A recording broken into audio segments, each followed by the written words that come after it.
안녕하세요. 반갑습니다. 비트코인 뉴스 팡입니다.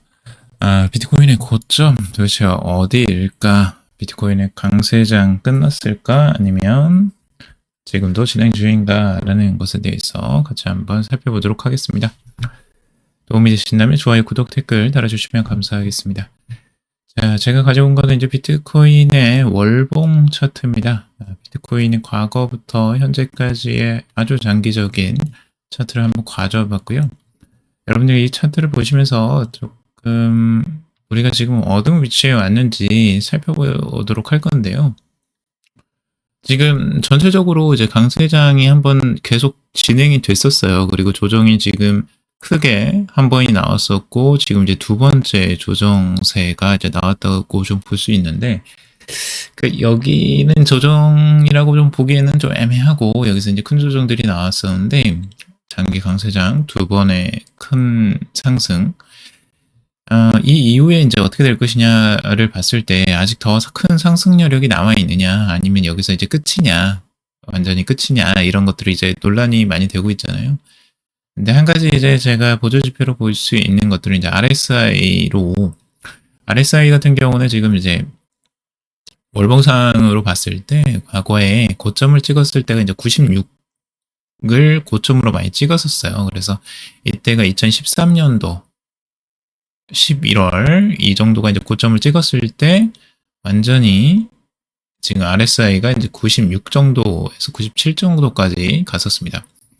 근데 이 두 번째 지금 2017년도에도 비슷하게 지금 나왔어요. 비슷하게 지금 96에서 97 사이, 이 사이가 이제 최고점이었거든요. 그래서 이때 최고점을 찍었었고, 그리고 여기서도 지금 이제 2021년과 2021년 5월에 여기서 이제 최고점을 찍을 때, 그때도 이제 비슷하게 지금 96 정도. 여기는 한 조금 내려왔네요. 조금 내려와서 91 정도 됩니다. RSI가 이 정도, 이제 90 이상은 대부분 이제 지금까지는 다 됐었었고, 이제 두 번째 고점이 나왔을 때는 이것보다 훨씬 더 약했죠. 그래서 이때부터 약세 전환이 이제 쭉 됐었던 걸 볼 수가 있고, 여기를 이제 못 찍는 이런 형태, 고점을 한번 찍고 더 내려오는 형태 때문에 그때부터 쭉 하락세가 나왔죠.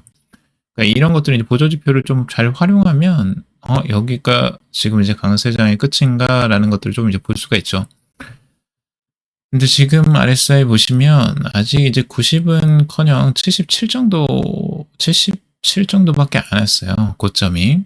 그래서 아직까지도 지금 고점을 찍었다라고 보기에는 RSI만으로 놓고 보자면 지금 월봉상에서는 아직 그 시점은 오지는 않은 것으로 보여지고, 기술적 지표로 봤을 때, 이제 추세적으로 봤을 때에도 이게 이제 전체적으로 하락을 하고 있는, 그러니까 RSI 수치가 조금씩 고점이 낮아지고 있다고 해도 지금 찍을 수 있는 부분이 87에서 88 정도는 된다고 볼 수가 있거든요. 근데 아직 80도 넘어가지 못했거든요. RSI로는. 그래서 아직까지 이 지표 RSI만으로 보자면 상승 여력이 있는 것으로 볼 수가 있는데, 근데 이제 스토캐스틱 같은 경우는 조금 이야기가 달라요. 스토캐스틱 같은 경우는 이미 이제 97을 고점으로 해서 이미 여러 번 고점을 찍었던 때 나왔었던 거고, 이때도 이제 97 이상을 한번 찍었었죠. 근데 이게 이제 고점하고 딱 맞아떨어지진 않습니다. 스토캐스틱은 조금 그 정확도가 조금 낮고, 이렇게 이제 하락 다이버전스로 내려가는 이런 신호 같은 경우는 조금 더 명확하게 볼 수가 있는 거죠. 그래서 여기서 이제 봤을 때, 이거 스토캐스틱은 과연 이제 고점이 왔느냐, 이걸로 따지기에는 좀 애매할 것 같아요. 요거는 지금 고점을 어느 정도 찍었다라고도 볼 수가 있고, 아니면 몇 번 더 이런 식으로 고점을 계속 연달아 찍을 수도 있기 때문에, 그래서 이거는 조금 더 두고 봐야 될 지표가 될 것 같고요. 그래서 여러분들의 판단 한번 내려보시고 여러 가지 지표들도 한번 참고적으로 보시는 것도 도움이 되실 거라고 보여져요. 그래서 여기서 지지를 받으면 이제 진짜 강세장의 어느 정도 조정의 저점이라고 볼 수도 있겠고, 그게 아니고 여기서 이제 추가적인 하락세가 나온다면 그러면 이제 조정세가 다시 이제 고점을 찍고 이제 나왔다라고 보는 분들도 당연히 있을 수 있겠죠. 하지만 아직까지는 이제 큰 이제 고점을 찍었다라고 보기에는 좀 애매한 부분이 있어서 이런 RSI 같은 것들을 보면, 그래서 아직까지 희망을 많이들 가지고 있는 전망들이 나오고 있습니다. 자, 그리고 이제 크립토 시저 같은 경우는 비트코인의 지금 흐름들, 가격 흐름을 보면서 가격 상승이 이제 91,000달러 선을 찍고 한 번 더 조정이 나오는 이런 시나리오도 한번 염두를 해두고 있어요. 그래서 과거 상승을 했을 때에도 이 정고점을 다시 한번 터치하면서 반등을 했던 이런 흐름들이 있기 때문에 비트코인이 73,000달러까지 정고점이었던 부분을 지지를 한번 다시 확인하고 다시 올라오는 이런 흐름이 나오더라도 놀라지는 않을 것이다 라고 이야기를 하고 있는 겁니다. 그래서 언제든 이런 시나리오도 이제 어느 정도 써 놓으시면 내가 이때 이렇게 대응해야겠다라는 것들이 나올 수가 있잖아요. 그래서 침착하게 대응이 가능합니다. 근데 이런 걸 전혀 이제 예상하지 못하고 그 전망이 안 되면 이제 두렵죠. 떨어지면 뭐 무조건 두려워하고 올라가면 그냥 기분 좋아하고 이렇게 가면은 투자가 굉장히 어렵다는 거죠. 감정에 계속 치우치기 때문에. 그래서 이런 시나리오도 여러분들이 한번 염두를 해두시고 보시면 좋을 것 같아요. 그래서 73,000에 만약 바닥을 찍고 지지를 받고 다시 올라온다면 93,000 다시 지그재그로 올라오면서 108,000까지 올라와서 다시 또 정고점 돌파, 이런 식으로 갈 가능성들을 염두에 두고 있는 분석입니다.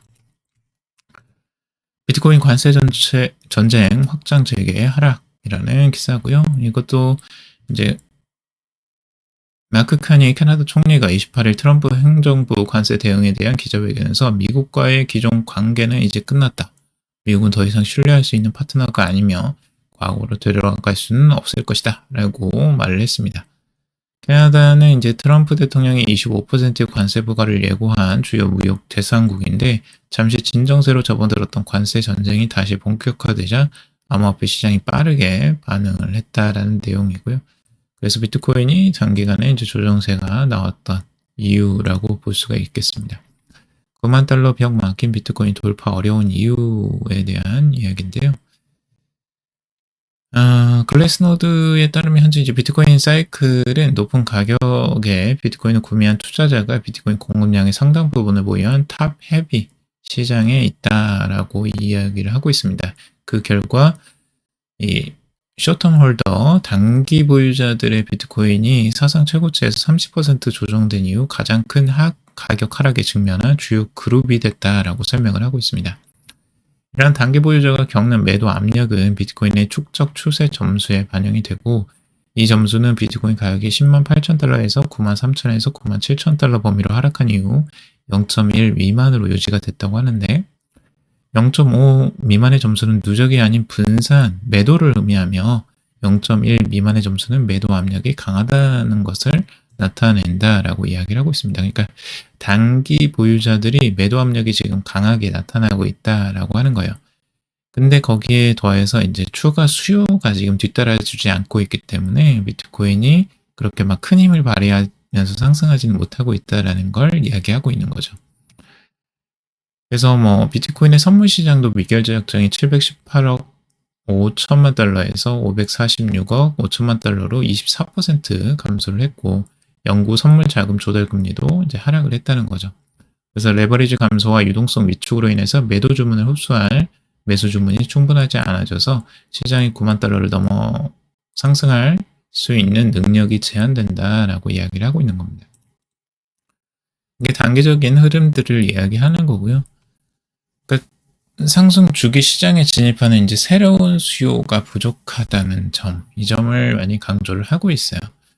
수요가 이제 들어오는 시기가 있겠죠. 그래서 그 시기를 이제 기다려 보는 건데, 아직까지는 불확실성이 크기 때문에 강하게 이걸 받치면서 상승시켜줄 이 수요처는 아직까지 크게 나오지는 않고 있는 상황이라고 볼 수가 있고, 장기 보유 집단이 여전히 네트워크 부의 상당 부분을 보유하고 있고 투자 가치의 거의 40%를 보유하고 있다라고 전하고 있습니다. 기본적으로 이러한 장기간의 축적 기간은 결국 공급을 제한할 수 있고 시장에 강력한 상승 추세가 확립되면 새로운 수요 흐름에 대한 더 나은 조건을 만들어낼 수 있다라고 이야기를 하고 있습니다. 그래서 장기 보유자들이 이제 수요에 대해서 계속 이제 시장의 이제 공급량을 줄이게 만드는 요인이 될 수 있고, 이제 가격이 한번 상승하면 또 크게 상승할 수 있게 하는 요인이 될 수 있다라고 보고 있습니다. 코스피보다 부진한 비트코인은 호재도 악재도 없는 코인 시장. 전체적으로 이제 계속 지그재그로 움직이고 있죠. 근데 코인 시장이 이제 코스피보다 오히려 떨어지는 수익률을 보여주고 있다라고 하는 건데, 이거는 이제 단기적인 비교이고요. 이거는 나스닥도 당연히 떨어졌고, 나스닥도 7.66% 떨어졌어요. 그러니까 대부분 비슷하게 움직였다라고 볼 수가 있는 거고, 이더리움이 특히 많이 떨어졌네요. 알트코인들의 조정세가 지금 꽤 큰 편인데, 대부분은 이제 하락세를 많이 나타냈고, 코스피 같은 경우는 이미 많이 떨어진 상태에서 이제 어떤 기대감들이 살짝 나오면서 오히려 이제 최악이었다가 조금 완화되는 흐름 때문에 이게 상승이 나왔다라고 좀 볼 수 있을 것 같습니다.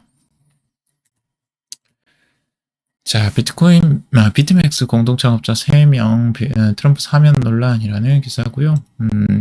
지금 이제 트럼프 정권이 들어서면서 계속 암호화폐 관련된 이 소송 같은 것들이나 이제 사면 소식들이 꽤 많이 들려오고 있어요. 지금 소송 취하가 지금 리플 같은 경우는 소송 취하가 됐죠. 그래서 그런 부분들도 있고 지금 아서 헤이즈나 이제 벤저민 델로 같은 이런 비트맥스의 공동 창업자들이 사면을 내렸다라는 거라고 합니다.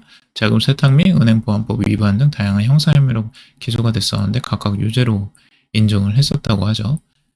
근데 요거를 사면을 해준 거예요. 그러니까 지금 이제 굉장히 암호화폐의 친화적인 흐름들, 인사들에서도 그런 부분들을 계속 보여주고 있다라고 볼 수가 있고, 비트코인의 미래 방향성 순환경제인가 국가준비금인가라는 기사고요. 트위터 창립자가 이제 비트코인 지지자인데 잭도시라는 사람이죠. 비트코인이 디지털 금에 머문다면 실패할 것이다. 국가 비축은 해당 국가에서 유리할 수 있지만 비트코인 자체의 발전에는 좋지 않을 수 있다라고 지적을 하고 있습니다. 비트코인이 성공하려면 최초의 비전으로 돌아가 전 세계적으로 거래될 수 있는 P2P 현금의 형태가 될 수 있도록 노력해야 한다라고 주장을 했습니다. 이게 축적이 아니라 실제적으로 거래에 많이 활용이 되어야 된다라는 말인데요. 이게 이제 쉽지는 않아요. 실제적으로 비트코인의 수수료도 워낙 이제 높고 지금 가격도 이제 등락이 워낙 심해서 다른 자산에 비해서는 그래서 이런 부분들이 쉽지는 않은 부분들이 있긴 해요. 그래서 국가 비축을 이걸 막을 수 있는 것도 어렵죠. 실제적으로 이제 국가 정책자들이 이제 그런 것들 정책 결정을 그렇게 해버리면 그걸 어떻게 막겠어요? 그래서 그런 부분들도 참고적으로 봐야 될 것 같고 우선 국가가 비축을 한다는 건 장단이 다 있는 것 같습니다. 너무 이제 한쪽으로 쏠림 현상이 일어날 가능성, 그런 위험성이 있는 반면에 또 국가가 그 비트코인을 가지고 있다라는 그 안정감 때문에 사람들의 수요가 더 몰릴 수 있는 그런 긍정적인 부분들도 당연히 있거든요. 그래서 이걸 이제 순환 경제만으로 봐야 되느냐, 아니면 이제 이런 비축이나 국가적 전략적 자산으로 사용되는 걸 허용을 하고 그런 것들을 받아들여야 되느냐, 이런 것들을 생각해 볼 수 있는 것 같아요. 근데 아무튼 비트코인이 그만큼 지금 성장세가 있기 때문에 이런 논란도 있는 거죠. 그래서 비트코인이 그만큼 많이 성장했다라고 볼 수가 있는 것 같고요. 비트코인과 금의 상관관계에 따라서 지금 베어 시즌이냐 불 시즌이냐 이렇게 나누고 있는데, 금 대 이제 비트코인의 비율을 단기적으로 지금 보여주는 차트인데, 이 추세선이 있습니다. 이 추세가 하향 추세를 계속 그리고 있는데 이 추세를 깨고 올라간다면 베어 시즌, 비트코인의 이제 베어 시즌을 이야기하고 있고, 여기서 저항 맞고 다시 떨어진다면 되면 이제 불시즌으로 간다라고 이야기를 하고 있어요. 그러니까 금 대비 비트코인의 가치, 그러니까 비트코인의 가치가 이제 더 높고 금의 가치는 이제 떨어지는 현상이 나타나면 이제 완전 불시즌으로 가는 거고, 그렇지 않고 오히려 금이 계속 폭등을 해버리면 베어 시즌으로 가는 거다라고 이야기를 하는 차트 분석입니다. 근데 뭐 이게 이제 어떤 식으로 나올지, 이 추세가 완전히 깨질 정도로 진짜 금만 상승하고 비트코인은 계속 떨어질지, 이건 좀 의문이에요. 여기서 저항을 맞고 떨어질 가능성들을 염두에 둔 분석들이 좀 더 많긴 합니다. 자, 오늘 여기까지 정리해봤습니다. 여러분들 도움이 되셨길 바라고요. 도움이 되셨다면 좋아요, 구독, 댓글 달아주시면 감사하겠습니다. 투자에 관련된 정보도 참고성일 뿐이고 조언이 아니니 투자할 때 여러분들 스스로 꼭 판단하시고 결정하시기 바라겠습니다. 금일도 방송 들어주셔서 감사합니다.